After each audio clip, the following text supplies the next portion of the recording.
सच्चिदानंद भगवान की, सत्य सनातन धर्म की, सतगुरुदेव भगवान की।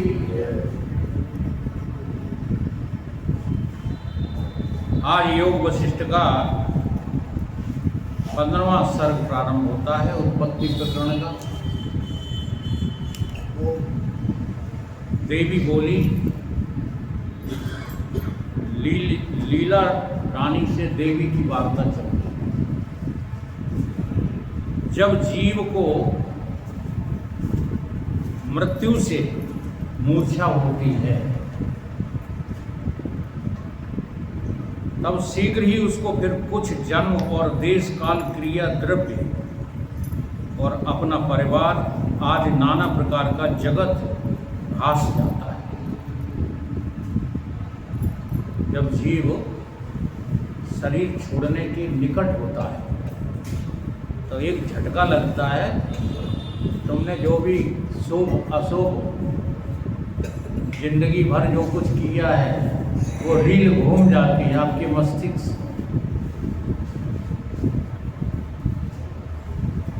पर वास्तव में राम जी वो लीले तो ध्यान रखना, ये जो रील घूम रही है नहीं।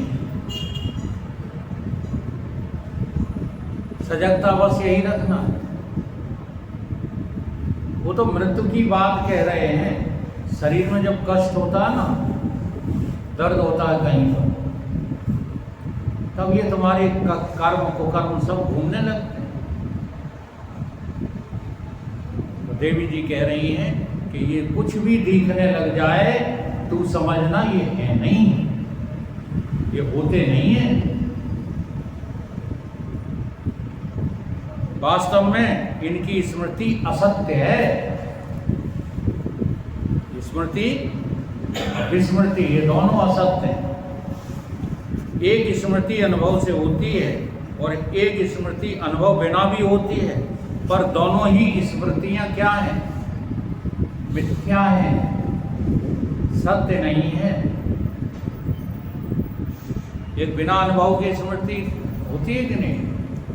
जैसे आप बैठे हो, आप कोई अनुभव नहीं कर रहे, फिर भी किसी न किसी की याद आ गई, ये बिना अनुभव के। और एक बैठ करके ख्याल करना, ऐसा होता है कि नहीं? जैसे आज मैंने कोई वस्तु कहाँ रख दी है, अब ये तुम अनुभव कर रहे हो, तुम्हारा जो है अंतःकरण दौड़ रहा है, याद नहीं आ रही फिर भी दौड़ा रहे हो, कमरे में जा रहे हो, वहाँ एकदम याद आ गई, अरे वो तो वहाँ रखी। ऐसा होता है कि नहीं? तो एक स्मृति बिना अनुभव के होती है, एक स्मृति अनुभव से होती है। तो दोनों ही स्मृतियाँ क्या है? मिथ्या है, सत्य नहीं। जैसे स्वप्न में अपना देह दिखता है तो वह अनुभव सत्य है कि असत है? जो सपने में तुमने अनुभव किया है असत है, क्योंकि वह कुछ अपने मरने की स्मृति से नहीं भासा और उस मरण की स्मृति भी असत है। स्वप्न में कोई पदार्थ देखा तो जागृत में उसका स्मरण करना भी असत है, क्योंकि वास्तव में कुछ हुआ ही नहीं था। लेकिन ये माताएं रोजाना सवेरे चर्चा करें, आज कछु न कछु कहीं ना कहीं भाव है, ऐसा ऐसा मुझे स्वप्न आया।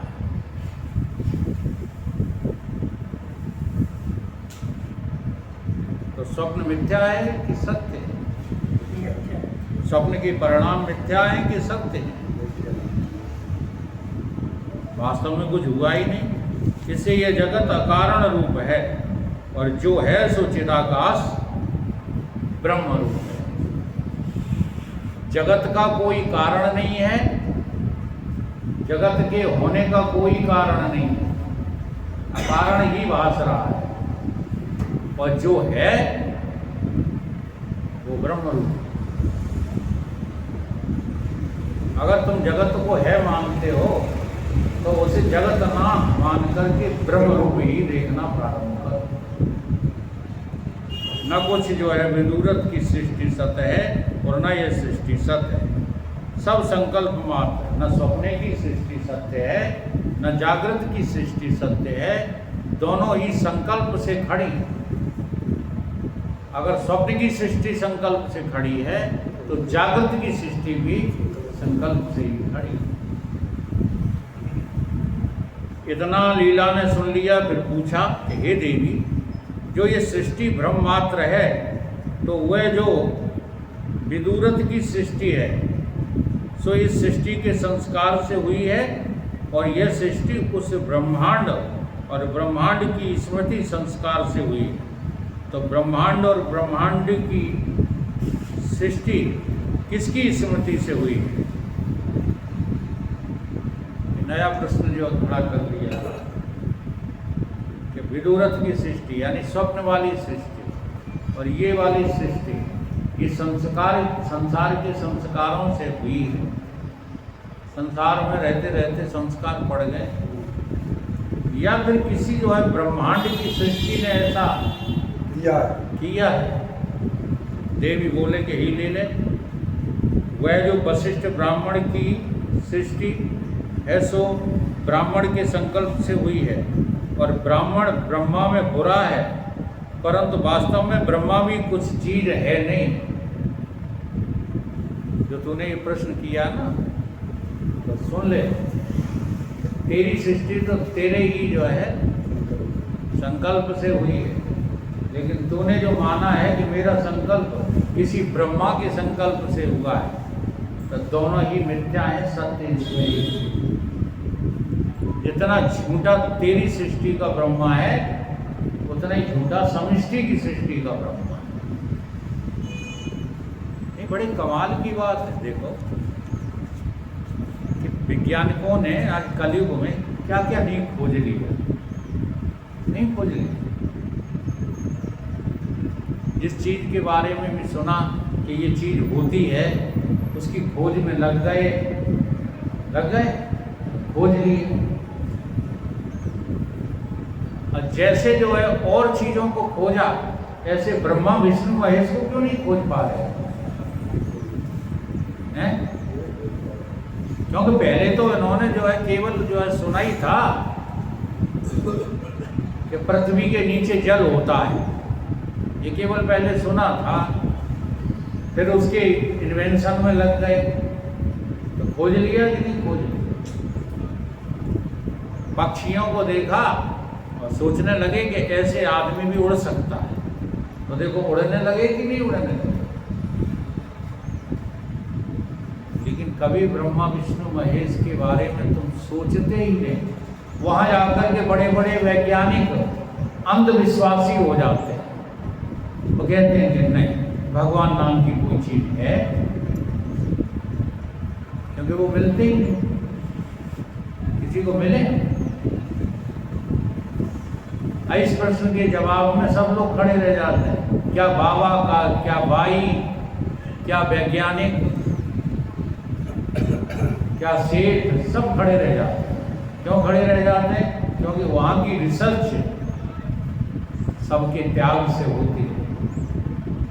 अब लोग त्याग जानते नहीं है, ग्रहण करना जानते हैं, इसलिए ब्रह्मा विष्णु को नकारने बड़ी आसानी से नकार को देते हैं कि तुमको खोज के बताओ तो तुम परमात्मा हो।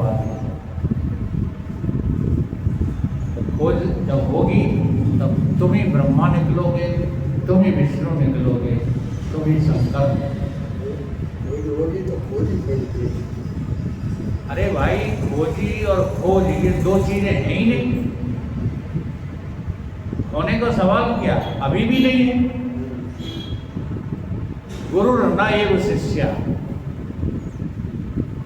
न गुरु है न शिष्य है, लेकिन खोज करने निकलते तो हो ही नहीं। गुरु को गुरु माने रहते और शिष्य को शिष्य माने रहते, भगत को भगत माने रहते, भगवान को भगवान माने रहते। और बस इसी माना मनी में जगत हो जाता है। खोज करते ही नहीं।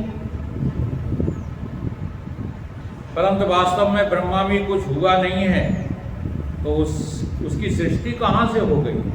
ये जितना कुछ सृष्टि है तो उसी ब्रह्मांड के मंदिर में है, वास्तव में कुछ हुआ नहीं, संकल्प रूप है। और मन के पुरने से ये भासती है, जैसे संकल्प पुरता है वैसे ही वैसे होकर के ये भासता रहता है जगत। ये सृष्टि जो तेरे भरता को भास आई है वह संकल्प से भासती है, थोड़े काल में बहुत भ्रम होकर भासता है। लीला ने पूछा कि हे देवी, जहाँ ब्राह्मण को मृतक हुए 8 दिन व्यतीत हुए हैं, उस सृष्टि को हम किस प्रकार देखें? देवी बोली कि हे लीले, जब तू योग अभ्यास करेगी तब देखेगा कि अभ्यास बिना देखने की सामर्थ्य किसी को आज तक हुई नहीं, क्योंकि सृष्टि चिदाकाश में केवल फुर रही है नहीं। जब तू चिदाकाश में अभ्यास करके प्राप्त होगी तब तुझको सब सृष्टि भासने लगेगी। अच्छा, अभी आपको जगत भासता है, देखो बड़े प्यारे शब्द हैं, परंतु यहाँ हमारा चिंतन ठहरता नहीं। तुमको जगत भासता है कि जगत है ऐसा लगता है? जगत है ऐसा लगता है। हाँ? भासने का अर्थ क्या है? सपना हमको भासता है कि सपना है? ऐसे ही जगत भी हमको भासना चाहिए, क्योंकि ये जगत एक स्वप्न के अलावा और कुछ नहीं।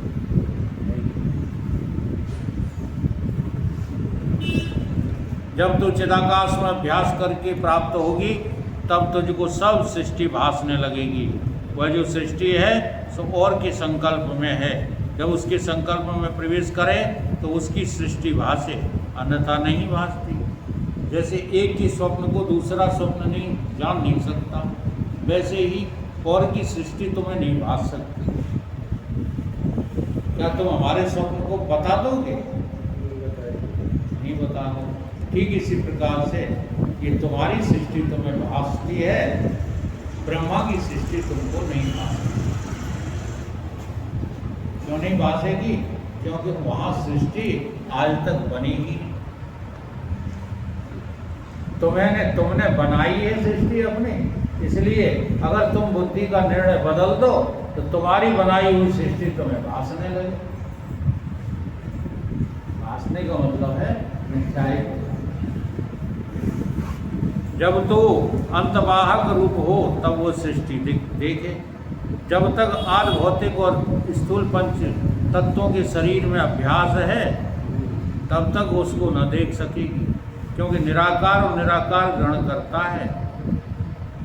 कभी भी आकार साकार निराकार को ग्रहण नहीं करता। अच्छा, जीव निराकार है कि साकार?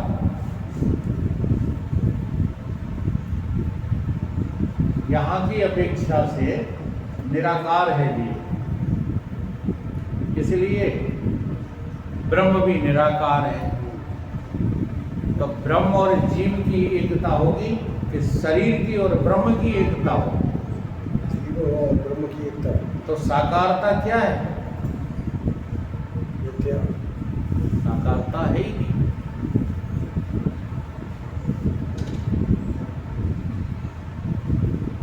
अब उसने अपने प्रवचन में पंडित ने कहा था कि जो गुण रहित जो निराकार परमात्मा है वो भक्तों के पुकारने से साकार हो जाता है। अच्छा, साकार हो जाता है? ये अंधविश्वास है कि विश्वास है? अब उस अंधविश्वास को हमारे पुराणों में इतना बढ़ा चढ़ा करके विस्तृत वर्णन कर दिया गया है कि आज सब के सब वहीं उलझ के रहते हैं। एक हमारे मोहल्ले में मुरारी नाम का व्यक्ति है, हमसे तो उसकी हिम्मत नहीं पड़ती ऐसी बातें करने की। हर किसी से वो कहता है कि हमको बजरंगबली के दर्शन होते हैं।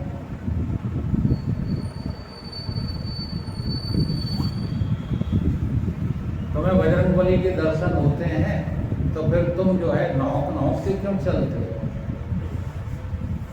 एक बजरंगबली की टांग अपनी कमर में छुपवा लिया करो और सीधे चला करो।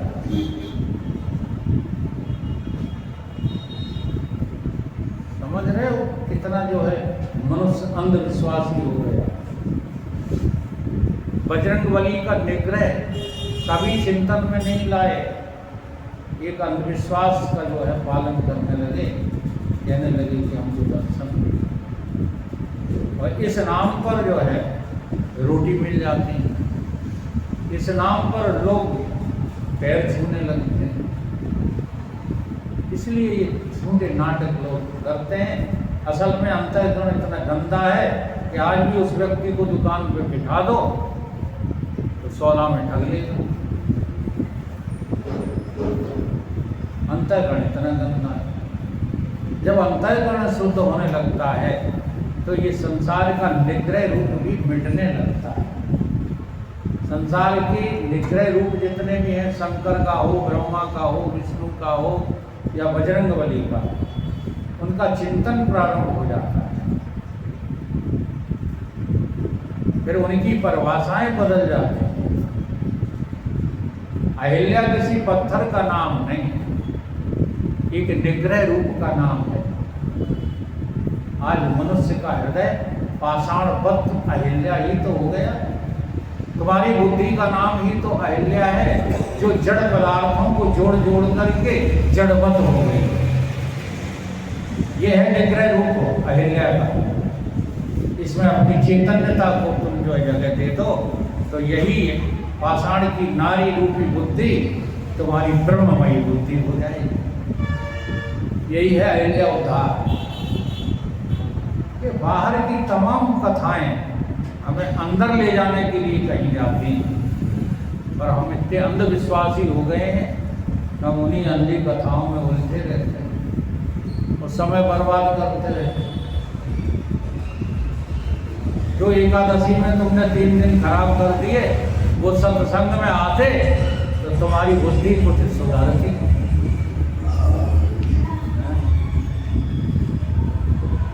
चलो उन्हें तो एकादशी में खोई, तुम तो नातिन की शादी में खोए दे रहे हो, कोई फसल काटने में खो रहे हो, कोई घर की बहुओं पे कब्जा करने के लिए खो रही है अपनी जिंदगी। बहुएं बात नहीं मानती, हम मनवा के छोड़े। क्या हो क्या गया है आप लोगों को?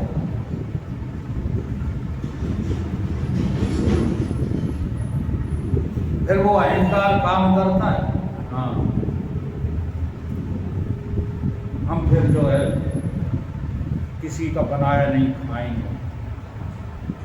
तो वो कौन लोग हैं जो कमंडल लेके खड़े हो जाते हैं, भाई एक रोटी का सवाल। वो ब्रह्मज्ञानी संत है। ये जो फर्क आया ना कि गृहस्थ कभी ब्रह्मज्ञानी नहीं हो सकता, वो तुम्हारी नासमझी के कारण आया। तुम अपने अहंकार को जो है मिटाना नहीं चाहते। अरे बहू हो चाहे अबहू हो, बेटा हो चाहे अबेटा हो, हमें तो केवल 2 टाइम की भिक्षावृत्ति मिल जाए बस। हाँ, अगर हमारा उद्देश्य ये है कि हम इनका खाकर के भोगों को तैयार करेंगे तो वास्तव में पाप है। लेकिन जब हम 24 घंटे अपनी वृत्ति को ब्रह्ममयी बना के रखना चाहते हैं तो भीख मांग के खाने में क्या ऐतराज क्या है?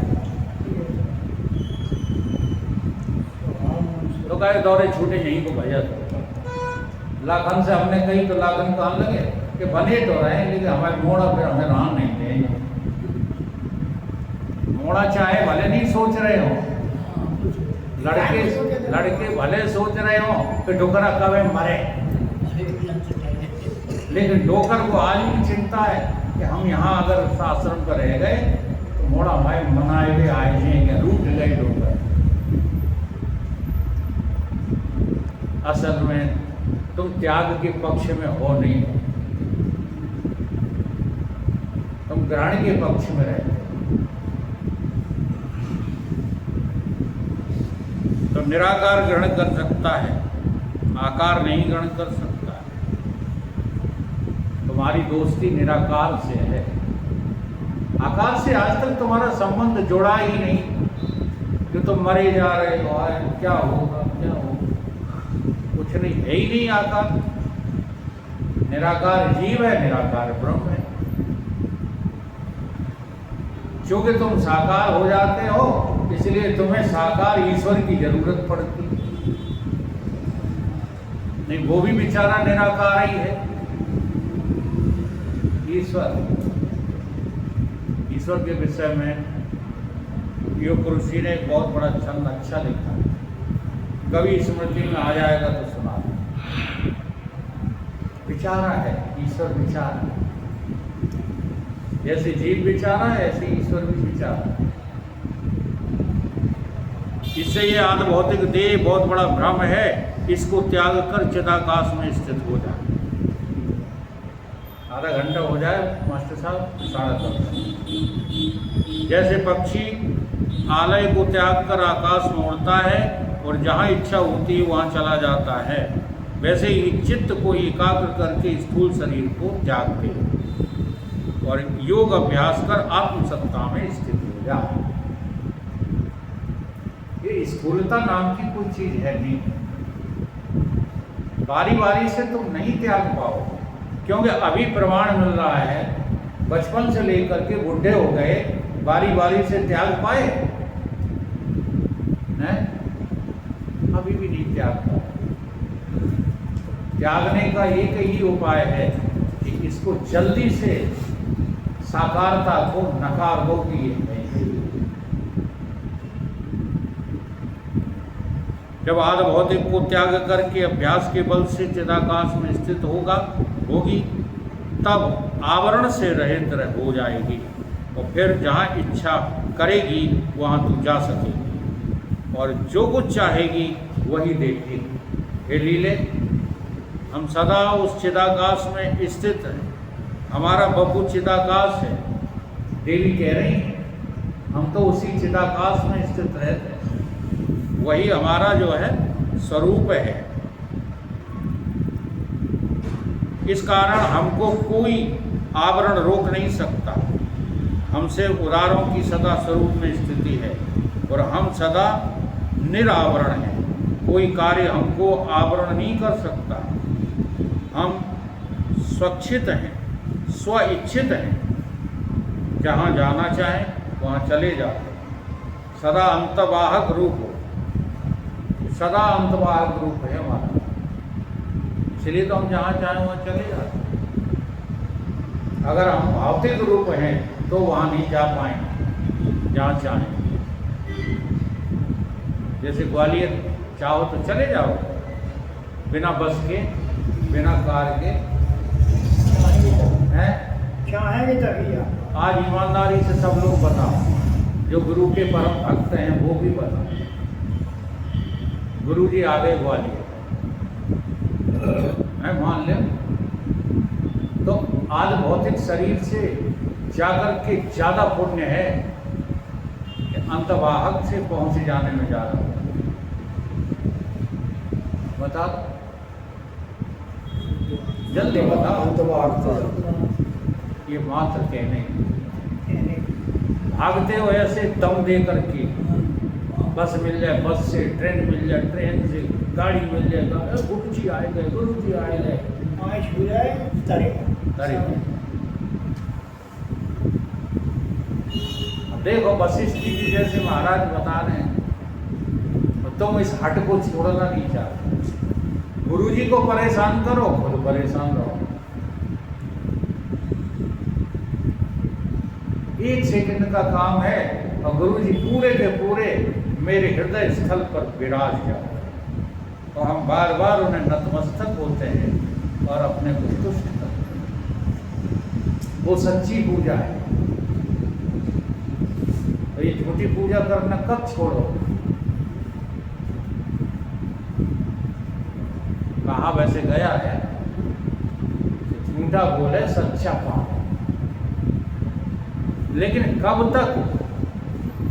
वही उस पंडिता ने भी हमको जो है कहा था कि सबको एमए की पढ़ाई पढ़ाते रहते हो, कक्षा 1 की भी तो पढ़ने दो। तो हम आप लोगों से पूछते हैं, आपका बच्चा जिंदगी भर 5 वर्ष से लेकर के 20 वर्ष तक कक्षा 1 में पढ़ता रहे तो संतुष्ट हो? तो कब तक कक्षा 1 में पढ़ते रहो? कब तक गुरुजी की खाल खींचते रहोगे? कब तक? क्या कभी तुम्हें अकल नहीं आएगी कि जब चाहूं तब गुरुजी से बात कर, जब चाहूं तब गुरुजी का दर्शन कर? तो ऐसा वैसा दर्शन नहीं, बिल्कुल हमारी जीवात्मा तुष्ट हो जाए इतने दर्शन कर। इस प्रक्रिया को कब अपनाओ?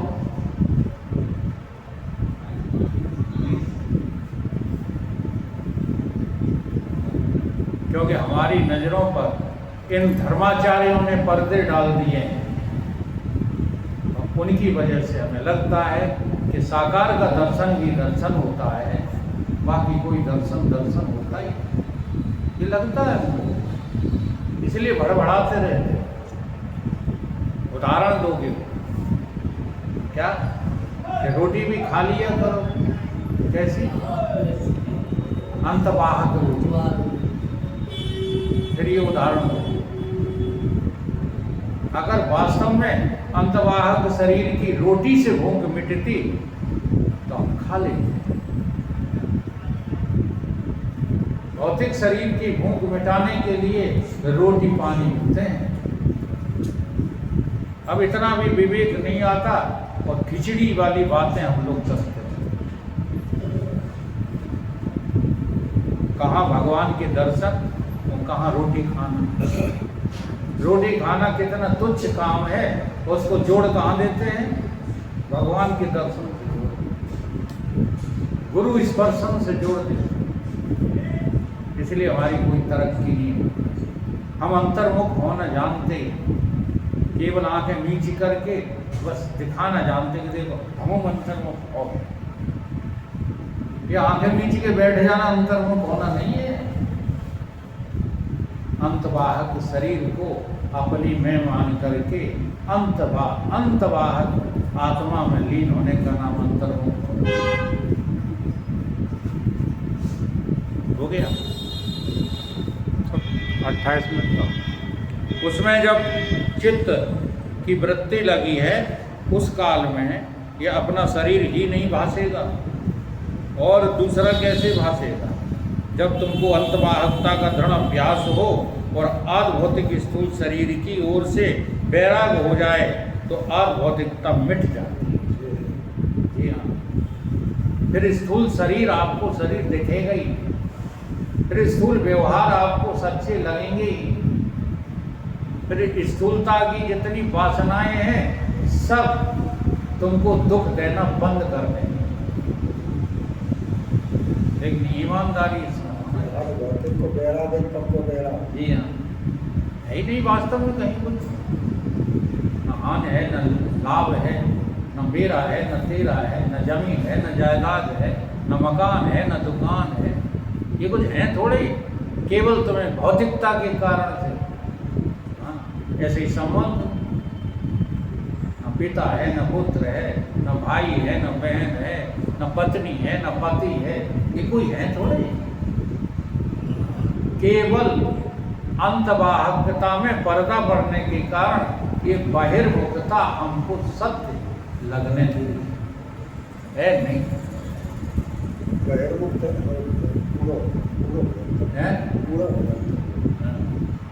अंतवाहक रूप है, पर संकल्प ही की दृढ़ता से आद भौतिक भासने लगा है। जैसे जल दृढ़ शीतलता होकर के बर्फ भासने लगता है, वैसे ही अंतवाहकता से आद भौतिकता की ओर हम जाते हैं। प्रमाद रूप संकल्प वास्तव में कुछ हुआ नहीं, वास्तव में कुछ भयो। चलो इस पर बार बार वो याद आ जाता, वही सुना देता। बंध्या को पुत्र हुआ है, गंधर्व नगर हुआ है, मैं त्रिषित भय। पहुंचो जब तट पे, नहीं पहले तो चला तो रास्ता में खरगोश के सींगन में छेद था। खरगोश के सींग होते हैं, छेद दिए। पहुंचो जब जमुना तट पे, जमुना तट पे जब पहुंचो तो रस्सी के सर्प ने डस खायो है। कौन ने डस लिया? रस्सी के। तब ढूंढ खड़ा, ढूंढ रूप जो है वेद ने आकाश पुष्प रूप औषधि बताए दी। ये होते हैं सब। सीपी की चांदी ले खरीदन को आयो। क्या लेके खरीदने के लिए जा रहे? सीपी की चांदी। कहते हैं विज्ञानानंद, न कछु हुआ है न हुई है आगे, सब संतन ने मिलके ये संसार ऐसो ही बता। मरे जा रहे, अपनी अपनी ढोपली, अपनी दान, सवेरे से संजा लो, हाय हाय मेरा, हाय मेरा। बोलिए गुरुदेव भगवान।